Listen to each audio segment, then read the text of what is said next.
Hello everyone, I'm Ma Ziyue, and this is a video about cycling in the Philippines. Today we're gonna do the Batman loop with my friends, and hope you guys enjoy it. So let's get started. Hi bro, I'm Angie bro. Hey, what's up? Good morning. I'm Maynard. And I'm Mark. Yeah, we're here gonna do like 250 kilometers cycling around. Yeah. Where's the place name again? Bro, speak Tagalog bro. Bro! Alright, let's speak Tagalog. Ang unang destination yan namin ay Antipolo, isang Luzon sa Saligan, Manila, nakikilapila isang ng tayon ng lugar na paglalabay pananampalataya. Dito matapapuan ang simbahan Antipolo, Our Lady of Peace and Good Works, kung saan matinwan ang isang banai, Birheng Maria na itinayo mula pa noong ika-17 na siglo. Taon-taon, libo-libo, tiboda na turista ang politika ito. Dahil nasa kapunggan na ito, mas malaming masiran ang hangin rito kumpara sa Manila. Sa aming paglagakapasay sa panirada papoliko ikong kalasa, napabalikan kami ng luting kabugatan na nagdadala nagkatamihin kapatapaan. Ikalawang destination niya, Tanay. Ito ang matalapuan sa kita na kabundukan. Ang Tanay ay mayan sa kasaysayan at Canada natural. Isa sa magkasayang isurtuna rito ang St. Ildefonso de Loreto Church na tinatayang noong huling bahay naging 8 at ito ring kilala sa kanabang arkitektur ito. Mula naman sa Patro Lighthouse, mataman ang magagandang Laguna de Bay, kung saan na tubig at langit ang nagtatapos sa isang perpekto tanawin. Habang padaas ng aming tinatayhan na daan, narating na namin sa Santa Maria. Ang aming rutang napuron na matarika na pagyan na kasada na pinalibutang ng magnanumputan at matatayong ng bundok. Isa sa magkalilang pasyayan dito ay ang Yonville Beach. Isa na nakimdang para siyo ay perekipado para sa pahinginan na pag-enjoy sa kilasa-kasan. Malipat din dito sa mag-ilog at may maraming luting ng halaman.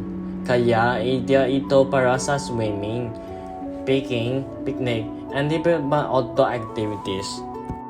Ika-apat na destination, Infanta. Ang Infanta sa lalawin na Quezon.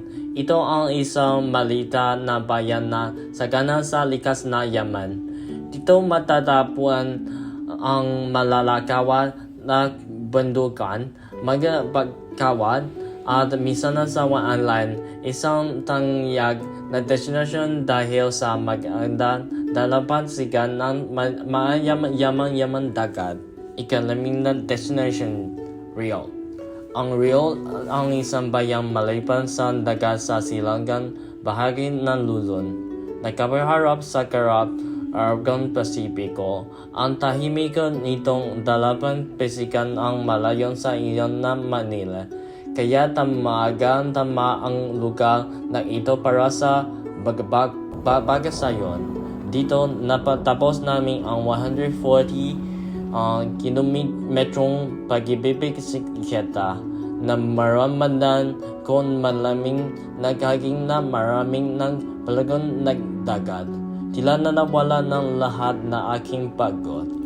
Sa sandalang iyon, pakiramandang ko paradong na kung nasa paniginip, isang hindi kapiling palan ang walang nagkadirasan. Bukong sa mag-beach resort, ding na real para sa mag-adventure activities gaya na surfing, camping, and cliff diving.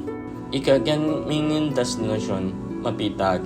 Ang Mapitag, isang tahimik na bayan sa Laguna, ay mayaman sa kasaysayan at kultura.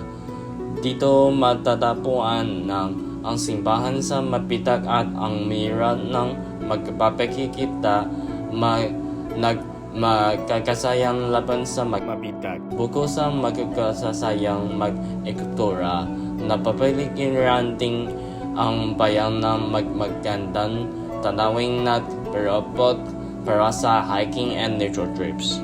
Ang paglagabagay ay may hangganan, ngunit ang alalay na pahanggang mabuhay. Habang palubang ng araw, natapos din ang naming ang palakilbag. Ang patawa-tanawing, patawa-hamon, at bawat sasating inspiration ng minigin hagin aming nalalalan. Ang paglagabay na ito ay hindi lang tungkol sa spesiko ng pasumbog kuting ng patid na rin sa pagkalanagkulwa. Ito na aming na epiko pag-ibibisik kita. Salamat sa iyong sa pasaman sa aming kwento. Hanggang nang susundong na palalagapay. Sana magkapunapon tayo na maraming maganda ng tawaning at karanansing hinding maliliutan. Thank you for watching and have a nice day.